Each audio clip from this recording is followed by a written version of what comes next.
आप में से कितने लोग हैं जो बहुत एक्साइटेड हैं आज के सेशन को लेकर के? तो अब मैं जैसे ही आपको नाम बताऊंगा उनका, जो हमारे आज के गेस्ट हैं, तो आपका जो एक्साइटमेंट लेवल है वो और बढ़ जाएगा। ये बताने से पहले कि गेस्ट कौन है, मैं आपको थोड़ा सा बताता हूं YouTube के बारे में। YouTube में क्या है कि पूरे वर्ल्ड की अगर बात करी जाए तो करोड़ों चैनल्स हैं जो अलग अलग जॉनर्स में हैं, अलग अलग कैटेगरीज में हैं। उसमें से दो बड़ी कैटेगरीज हैं, मोटिवेशन और एजुकेशन।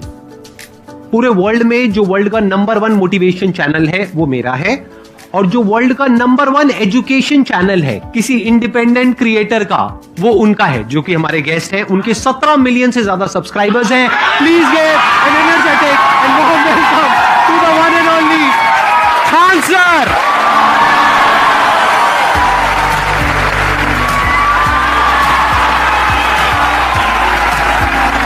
क्या हाल जी, कैसे हैं आप?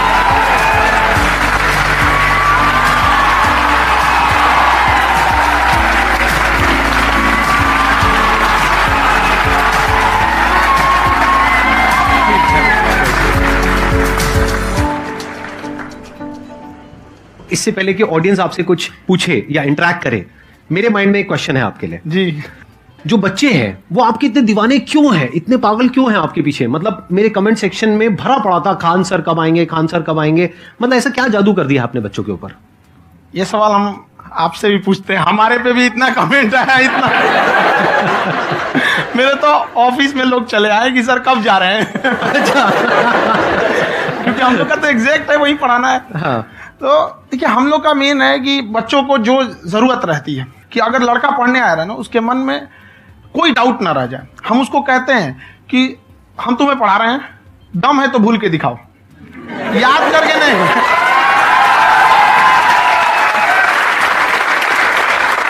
प्लस आप जिस प्राइस पॉइंट पे पढ़ा रहे हैं, आई थिंक वो सबसे कम है, वो बहुत ही कम है। सर, ये जो फीस का कल्चर है, हाँ। ये हमारा इंडियन कल्चर नहीं है। हमारा इंडियन कल्चर गुरु दक्षिणा है, उस हिसाब से वो सही है। ऑक्सीजन जैसे जिंदगी के लिए जरूरी है, wैसे एजुकेशन जरूरी है। कोई ये नहीं कह सकता है कि पैसे की वजह से वो खान सर के यहां से लौट गया। क्या बात।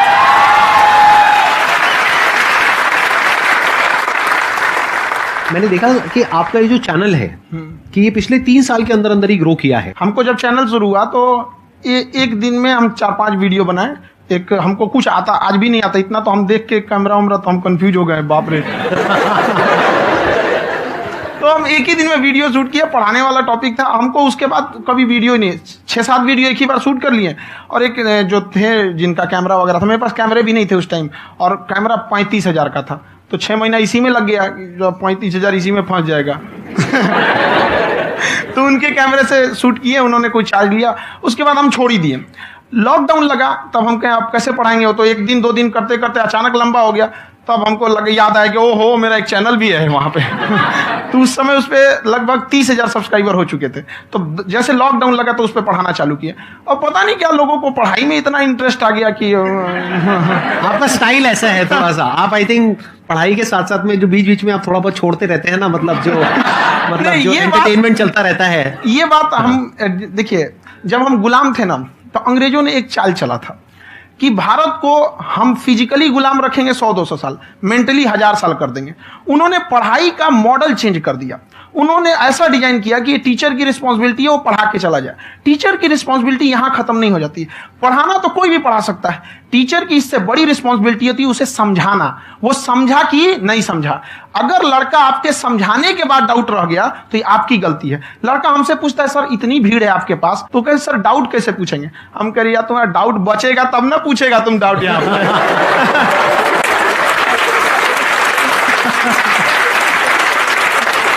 कॉन्फिडेंस नेक्स्ट लेवल है खान सर का, मानना पड़ेगा। और शायद यही वजह है इनकी जो ग्रोथ है उसका। किसी ने शायद सपने में भी नहीं सोचा होगा कि पिछले 2 साल के अंदर अंदर जो आपके चैनल की ग्रोथ हुई है, जैसे आप खुद ही बता रहे हैं कि लॉकडाउन के टाइम पे आपके 30,000 के करीब सब्सक्राइबर्स थे, आज की डेट में 17 मिलियन है। और मेरा एक क्वेश्चन और है, इससे पहले कि ऑडियंस में से आपसे कोई क्वेश्चन पूछे, कि कई बार आप ऐसे भी टॉपिक्स टच करते हैं जो थोड़े से कंट्रोवर्शियल हैं या थोड़े से सेंसिटिव हैं, जिसके ऊपर बात करने की हिम्मत आई थिंक बहुत ही कम लोगों में है। तो आपको कभी ये नहीं लगता है कि कहीं ज्यादा तो नहीं हो रहा है, इसको थोड़ा रोक देते हैं, थोड़ा कम कर देते हैं? क्योंकि कोई लाइन ही नहीं है वैसे तो बोलने को, तो आप कुछ भी बोल दो, कितना भी बोल दो। हुई है कंट्रोवर्सी बहुत बार। एक्चुअली बचपन से हमको फौज में जाना था, और फौज वालों के लिए ये सब मायने नहीं रखता। उसको करना है मतलब करना है, तुम सामने कुछ भी रहो, डजंट मैटर।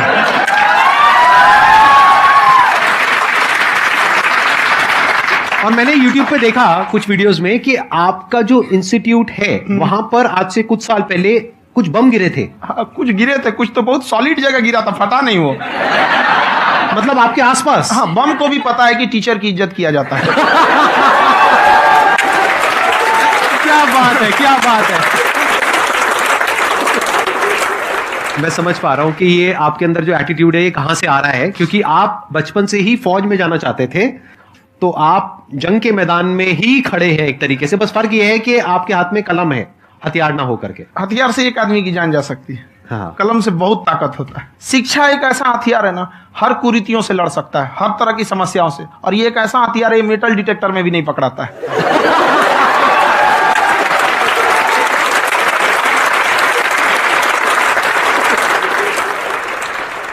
मेरा क्वेश्चन ये है कि अभी प्राइवेट ऑर्गेनाइजेशंस में पीटने का, पनिशमेंट का ये सिस्टम जो है खत्म हो गया है। हम आपके वीडियो में देखे हैं सर कि आप एक बड़ा सा रोल रखे रहते हैं। पुलिस वाला लाठी है वो, पुलिस वाला लाठी है, और स्टेज पे बुला के बच्चों को उसी से धुनाई शुरू कर देते हैं मस्त एकदम से, है ना। तो सर मतलब कि बच्चे मतलब कि डरते नहीं हैं आपसे, और इस तरीके से कैसे कनेक्टेड हैं आपसे, है ना। और एक और क्वेश्चन सर, यूपीएससी का जो आप अपना बैच स्टार्ट करने वाले हैं, ठीक है, उसके बारे में बताइए सर, क्योंकि मुझे मतलब उस चीज को करना है सर, ठीक है। और संदीप सर को देख लिए, मेरा तो वैसे ही हो जाना है।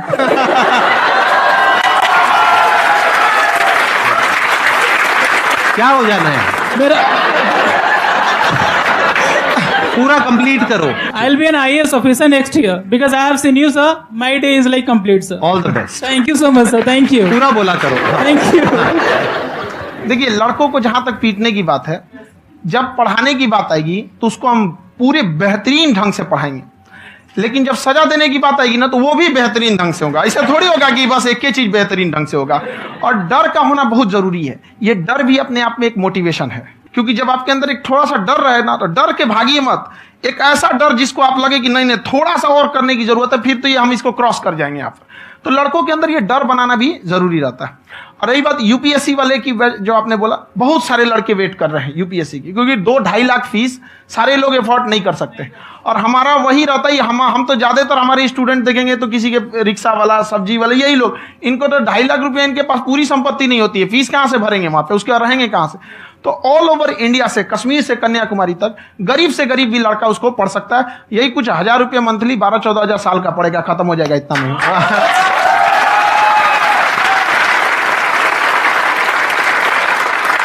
ये जो डंडे वाली बात इन्होंने कही, ये सच है? मतलब आप सच में एक डंडा रखते हो? पुलिस का ही है वो। और मारते हो? हाँ, कि मतलब अगर कोई लड़की छेड़ता है या ऐसा कोई भी उल्टा पुल्टा काम पढ़ाई करता लिखाई है, कुछ भी गलती करेंगे तो पिटाएंगे वो यहाँ पे, कैमरे पे, ऑन कैमरा, जैसा भी रहे, कुछ भी पिटाना तो उनको फिक्स है। एक तो कोई मतलब विधायक जी थे, उनके लड़का को पीट दिए, तो चला दल बल लेके अपना वहां पे। उसने घर पे नहीं बताया था कि सर ने पीटा है, बस बोल दिया कोचिंग में पीटा है। बाद में पता चला हम पीटे हैं, तो उसके पिताजी मेरे सामने और पीटे।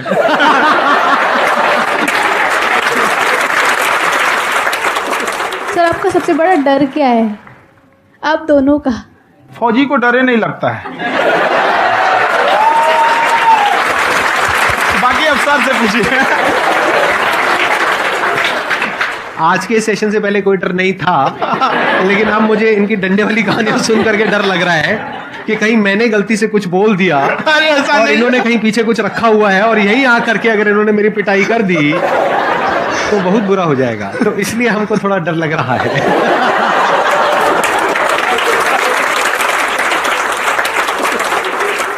आपकी डेली कितने घंटे क्लासेस होती हैं? 6-7 घंटे। अभी भी खुद ही करते हो आप? हाँ, हमारे स्टाफ परेशान रहते हैं। हम 1:30-2 बजे सोते हैं, सुबह 6 बजे उठ जाते हैं, परेशान रहते हैं। यार इतना क्यों करते हो, है ना? कभी तो उनको भी साथ साथ लगना पड़ता है ना? उनको साथ साथ लगना पड़ता है। हम जग गए तो कोई सोया थोड़ी रहेगा, परेशान रहते, दिन में सोते ही नहीं है बेचारा, कहीं कहीं जाके सोते रहता है। हम सीट बांध दिए कि भाई तुम इस समय सो जाना, तुम इधर सो जाना। आपकी शादी हो गई है नहीं हुई अभी? मेरी खुशहाली देख के आप आइडिया लगा सकते हैं।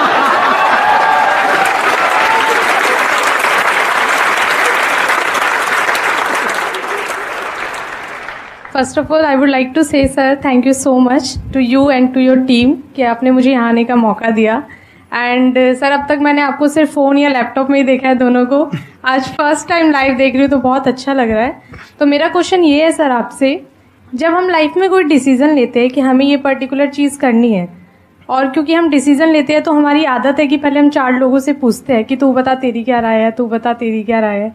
तो उनमें से अगर कोई हमें कह देता है कि ये बेकार डिसीजन है मत कर, तो हमारा माइंड कहीं ना कहीं डाइवर्ट होने लगता है और उसकी वजह से हम अपना डिसीजन चेंज कर देते हैं। तो मेरा क्वेश्चन ये है कि कैसे हम अपने डिसीजन पे स्टिक रहे, कैसे हम जो दूसरे के ओपिनियन है उनको अफेक्ट ना होने दें अपने ऊपर। दूसरे से सलाह लेने से पहले एक बार खुद उस पर रिसर्च कर लेना चाहिए, ताकि आप सामने वाला क्या सलाह दे रहा है आपको समझ में आना चाहिए। यहाँ पर ऐसा नहीं है कि कई बार ऐसे होते हैं कि दूसरे वाले को एक्सपीरियंस होता है, तो अगर आपको पहले से आइडिया है, उसके बारे में आप बेहतरीन ढंग से रिसर्च किए हैं कि क्या इसमें प्लस पॉइंट है क्या निगेटिव है, उसके बाद आप किसी से सलाह लेने जाइए। ये नहीं कि मन में सीधा बताओ गड़बड़ा जाएगा। तो वहाँ पे पहले आपको R&D करना पड़ता है, समझ में आया कि नहीं। और जिंदगी हो या गाड़ी, जीतेगा वही जो टाइम पे गियर चेंज कर रहा है। तो डिसीजन चेंज करना बहुत ज्यादा गलत नहीं है। इन्होंने बहुत अच्छी बात कही है और मैं इसी बात में थोड़ा सा और ऐड ऑन करूंगा कि ये जो आपने कहा ना कि अपने डिसीजन पे स्टिक कैसे रहें, ये कोई अच्छी क्वालिटी नहीं है, क्योंकि टाइम टू टाइम आपको अपने डिसीजंस को चेंज करना होता है। जैसे आपने 4 लोगों से डिस्कस किया, कोई इंसान कुछ पॉजिटिव बोल रहा है, कोई नेगेटिव बोल रहा है, उससे फर्क नहीं पड़ना चाहिए। डिपेंड ये करता है कि वो जो बोल रहा है उसका बेसिस क्या है। क्या वो किसी नॉलेज या एक्सपीरियंस के बेस पे बोल रहा है या ऐसे ही कुछ भी बोल रहा है? ऐसे ही बोल रहा है तो फिर उसकी बात पे ध्यान क्यों दे रहे हो? अगर किसी नॉलेज या एक्सपीरियंस के बेस पे बोल रहा है, फिर चाहे वो पॉजिटिव बोल रहा है चाहे नेगेटिव बोल रहा है, दोनों ही मायने रखता है। उसके बाद में रिसर्च करनी है और फिर रिसर्च करने के बाद में फाइनल डिसीजन अपना खुद का होना चाहिए। अब वो डिसीजन उससे अलग भी हो सकता है जो आपने पहले लिया था, और वो सेम भी हो सकता है।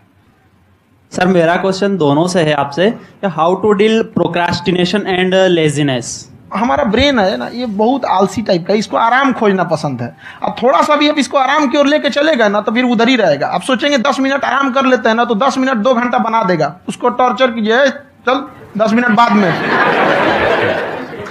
उसको आप उस पर हावी में, वो कह रहा है कि हमको आराम चाहिए, आपको हाँ आराम मिलेगा, पहले काम फिर मिलेगा आराम। तो आप उसके हिसाब से मत चले। आपका मन कर रहा है थोड़ा सा देख लेते हैं, कोई नोटिफिकेशन आया, आप कोई काम कर रहे हैं, क्यों पहले काम कर लीजिए, बाद में देखिएगा ना नोटिफिकेशन। आप हावी मत होने दीजिए यहाँ पे। अगर आप 5 मिनट भी थोड़ा सा लूज पड़े ना, थोड़ा सा कमर सीधा कर लेते हैं, वो 2 घंटा बर्बाद कर दिया आपको। हावी मत होने दीजिएगा उसको अपने ऊपर। प्रोक्रेस्टिनेशन को तोड़ने का एक ही तरीका है, सबसे छोटे लेवल पे ले जा करके उस गोल को तोड़ दो। यानी वो गोल बहुत बड़ा है, उसको ब्रेक डाउन करो, उसके सबसे पहले स्टेप पे आ जाओ कि उसको अचीव करने का सबसे पहला स्टेप क्या है। जैसे गाड़ी चलाना सीखना है, उसको सबसे पहला स्टेप क्या है। अगर घर में कोई नहीं है सिखाने वाला या सिखाने वाली, तो बाहर जा करके जो गाड़ी का ड्राइविंग स्कूल है उधर जा करके पैसे दे दो। अब फंस गए ना तो फंसा दो अपने आप को। दिमाग ये लगाओ कि अपने आप को कैसे फंसाया जाए। जब हम फंस जाते हैं ना तो फिर हमको वो काम करना ही पड़ता है। Then there is no looking back. जब तक आप सोच रहे हो तब तक सोच रहे हो, उसको बोलते हैं पैरालिसिस ऑफ एनालिसिस, कि आप सोचते चले जा रहे हो अपने माइंड में, मैं ये करूंगा वो करूंगा वो करूंगा वो करूंगा, और प्रोक्रेस्टिनेट हो रहा है, वो चीज टलती चली जा रही है। तो उसको छोटे से छोटे लेवल पे ब्रेक डाउन करके उसको कर दो, दैट इज नंबर 1। और जैसे ही करना शुरू करते हो, कोशिश करो कि उसको जब तक कि आप सही से नहीं कर लेते हो उसको छोड़ना नहीं है, तो आपकी लेजीनेस भी खत्म हो जाएगी। कई लोगों को हमने देखा जो सप्ताह में कुछ भी नहीं करता, वो भी संडे को आराम कर रहा है।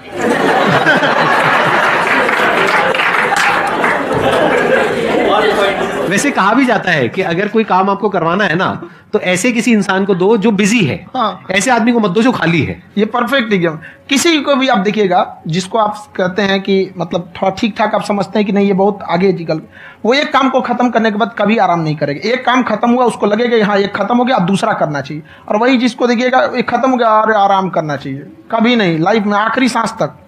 सर यहाँ पे सब हिंदी में पूछते हैं, इंग्लिश में पूछते हैं, मैं भोजपुरी में पूछूं? जौन भाषा ठीक लगे तोने में पूछ दो। हाँ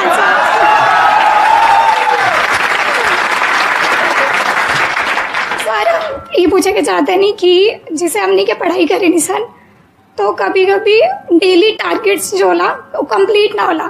अगर टारगेट्स कंप्लीट भी होला तो फिर ऐसा इरिटेशन या फिर वो एंजाइटी या फिर कि और करना है या फिर अभी नहीं हुआ, वो चीज हमेशा रहेला। तो वो कम कैसे करल जाए? देखिए टारगेट्स को ना हम लोग को एक अपने हिसाब से पहले फिट करना चाहिए। ऐसा नहीं कि दूसरे किसी इंसान को देख के हम टारगेट फिट कर ले। कोई लड़का 8 घंटा पढ़ रहा है, कोई पहली बार अभी पढ़ना ही चालू किया, उसको देख के 8 घंटा पढ़ेगा तो पढ़ाई छोड़ देगा। तो आप अपनी क्षमता के हिसाब से देखिए कि आप कितना पढ़ सकते हैं। अगर आपने एक घंटे को बना लिया कि हम 1 घंटा पढ़ सकते हैं, अगले 1 हफ्ते तक उसको सस्टेन रखिए। जिम में कैसे करते हैं लोग, पहले दिन उठा लीजिएगा 1 कुंटल तो हार्ट अटैक हो जाएगा। तो वो धीरे धीरे टारगेट सेट कीजिए और अपनी क्षमता को भी देखिए। हर इंसान की क्षमता अलग है। कंगारू को देख के हाथी छलांग मारेगा, पैर तोड़ के बैठ जाएगा।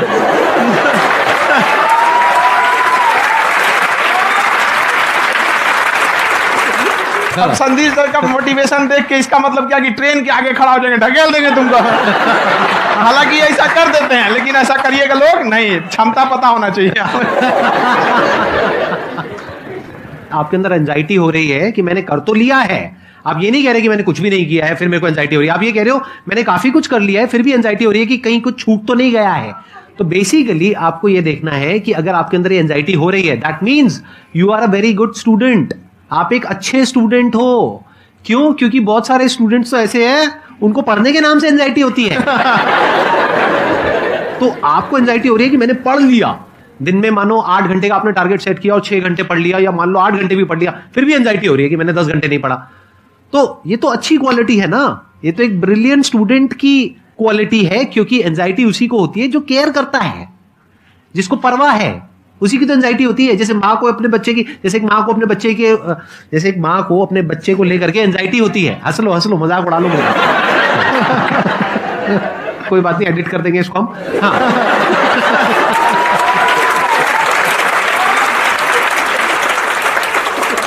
जैसे एक माँ है, उसको अपने बच्चे को लेकर के एंजाइटी होती है, थोड़ी सी भी तबीयत खराब हो जाए उसको एंजाइटी होती है, चाहे बच्चा ठीक भी है, डॉक्टर को नहीं होती है। क्यों? क्योंकि माँ को उस बच्चे से प्यार है। तो दैट मीन्स कि आप अपनी पढ़ाई को लेकर के सीरियस हो, इस वजह से आपके अंदर एंजाइटी हो रही है, विच इज नॉर्मल। जहां पर प्यार मोहब्बत होती है वहां पर थोड़ी बहुत एंजाइटी तो होती ही है ना। समझ रहे हो ना मैं क्या कहना चाह रहा हूं? आप लोग समझ रहे हो ना मैं कहां जा रहा हूं? जब वो किसी और से बात करती है तो एंजाइटी होती है ना।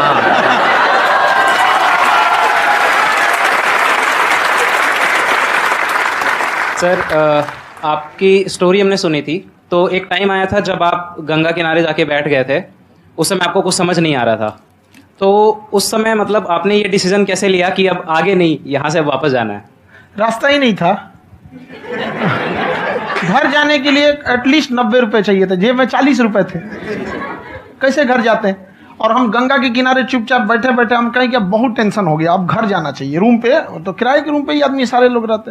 गए वहाँ पे तो रूम लॉक हो गया था। तुम खटखटाए तो ऊपर से गुस्सा से बोले जो ऑनर थे, क्या टाइम हो गया है? तुम कहीं 9-10 बज रहा होगा। गाड़ी देखिए तो 2 बज रहा था रात का, 2-2:30 बज गया था वहाँ। टेंशन में आप तो होता है, कई बार ऐसा समय आएगा कि लगेगा जैसे अब कुछ नहीं हो सकता है। तो इससे घबराना नहीं है। कभी कभी गुच्छे की आखिरी चाबी भी ताला खोल देती है। जो बातें आपने बताई कि घर में प्रॉब्लम्स ये वो, ये तो बहुत लोगों ने फेस करी वहां पर। आप अकेले नहीं है, बहुत लोगों ने ये प्रॉब्लम्स फेस करी, बहुत तरह की प्रॉब्लम्स देखी, बहुत तरह की स्ट्रगल्स देखी, लेकिन वो सब इतने कामयाब नहीं हो पाए जितने कि आप हुए। तो आपके अंदर ऐसा कुछ ना कुछ है जो औरों के अंदर नहीं है। तो वो मैं जानना चाह रहा हूं कि वो ऐसा क्या था जहां से कि आपका दिमाग यहां तक सोच पा रहा है कि मैं पूरे इंडिया में इतने बड़े लेवल का चेंज लेकर के आ सकता हूं, एजुकेशन फील्ड में रेवोल्यूशन लेकर के आ सकता हूं। ये सोचना ही बहुत लोगों के बस का नहीं है। मेरी एक खुद की थिंकिंग, अगर हमको कोई 100 रुपए किसी काम के लिए दिया, हम सबसे यही कहते हैं, तो हम कोशिश करते हैं उसे 200 का रिटर्न दे। अगर कोई हमसे 200 रुपया फीस दे रहा है, 250 दे रहा है, तो हम उसको ये कोशिश करते हैं कि तुम्हें ऐसा लगे कि नहीं भैया हमने 10-20 हजार का पढ़ लिया यहाँ पर। वो ईमानदारी से कभी कमी नहीं। और हमेशा अगर हम प्रॉमिस X का करते हैं तो डिलीवर 4X करना चाहते हैं। ध्यान से सुनना और ध्यान से समझना इस फर्क को। अगर आप समझ पाए तो बहुत आगे जाओगे लाइफ में। एक वो होते हैं जो ये सोचते हैं कि हमें सब कुछ मिल जाए, हमें कुछ भी करना ना पड़े। दूसरी कैटेगरी होती है लोगों की जिनको जितना मिलता है उसमें भी चोरी चकारी करते हैं या कोशिश करते हैं कि उससे कम दे सामने वाले को जितना कि हमें मिल रहा है। तीसरी कैटेगरी होती है लोगों की, जो इनके जैसे लोग होते हैं, वो क्या करते हैं, वो ये सोचते हैं कि अगर मैंने किसी से 1 रुपए भी लिया, देखा जाए तो 200-250 रुपए कुछ भी नहीं होता है, 200-250 रुपए अगर मैंने लिया तो कैसे उसको 400 रुपए की वैल्यू दूं। ये जो थिंकिंग है ना, यही एक फर्क होता है एक ऐसे इंसान में जो बहुत आगे निकल जाता है और उस इंसान में जो मीडियोकर रह जाता है। आप अपने आप को अपने आप के ऊपर समय दीजिए, उसको डेवलप कीजिए। जब आप अपने आप के ऊपर खर्च करते हैं तो आने वाले समय में लोग गूगल पे आपको सर्च करते हैं। क्या बात है सर, ये आपने अभी बनाया है या ये कोई पुराना आपका वो है? बनते रहता है, इसे फ्लो में बन जाता है। आपके अंदर ना सर एक कवि छुपा हुआ है कहीं ना कहीं जो बाहर आना चाहता है। कभी ना कभी आपने सोचा होगा कुछ हाँ, कभी कभी देखिए एक चीज है, संगत का बहुत अच्छा असर पड़ता है। ये चीज को हमेशा, संगति का मतलब लोग हल्के में ले लेते हैं। संगति का मतलब होता है संग संग गति। तो अच्छे लोग के साथ रहेंगे तो संग संग अच्छी गति होती जाएगी, खराब में रहेंगे तो ये भी होता है। बट अपने आप को थोड़ा सोचना चाहिए कि हम केवल जी के मर जाएं इसके लिए नहीं आए हैं।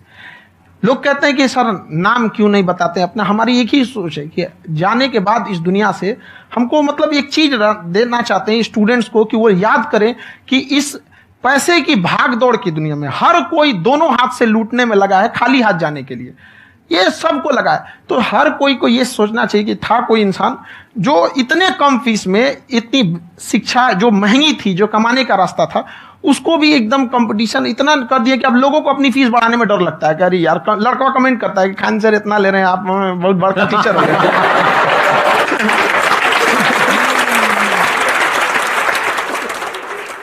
खान सर की एक क्लिप है, ये समय और समझदारी में बहुत फर्क होता है। अगर समय रहते समझदारी आ गई तो इंसान कामयाब हो गया, लेकिन अगर समय चला गया फिर समझदारी आई फिर तो बेकार है। तो सर मतलब कुछ आपको ऐसी चीज़ लाना चाहिए जो मतलब बच्चों जो तैयार हो रहे हैं उनको ये चीज़ें मतलब एंड टाइम पर दिखे। समझ रहे हैं आप मेरी बात? नहीं समझ?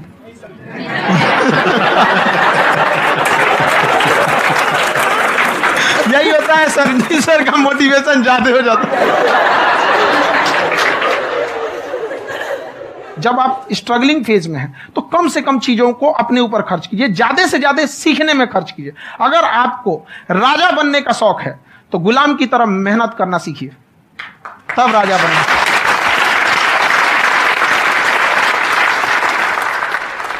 ये दुख, ये दर्द, ये सब तेरे अंदर है। तू अपने बनाए इस पिजड़े से बाहर निकल के देख, तू अपने आप में एक सिकंदर है।